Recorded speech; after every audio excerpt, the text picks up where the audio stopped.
directly advertise your products. How difficult is to convey the message of your company to your audience, and how do you face misinformation? In some countries, actually, we can communicate with consumers. Some governments have been very enlightened, and they realized that there are ways to communicate directly to consumers the benefits and risks of better alternatives than cigarettes. In those countries, clearly, it's easier for us to talk to consumers, to give them the information they deserve to make the right choice. In others, the communication is limited, and we do our best based on the local legislation to make sure that we share as much as possible the evidence, the benefits, the risks.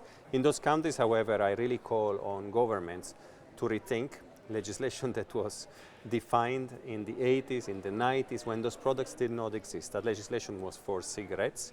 In today's world, I think it's important to make sure that those who smoke receive accurate, non-misleading information about better alternatives to cigarettes, so they can make a choice.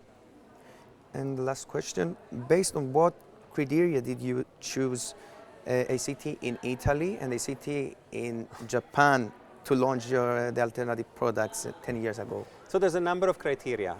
I would say among them, it's certainly the importance of the market for us.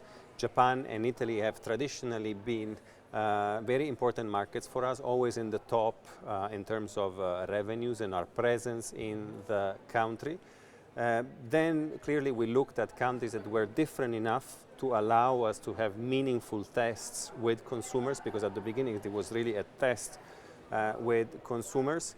And we look at the readiness of consumers and society. Were society and consumers ready to accept innovation?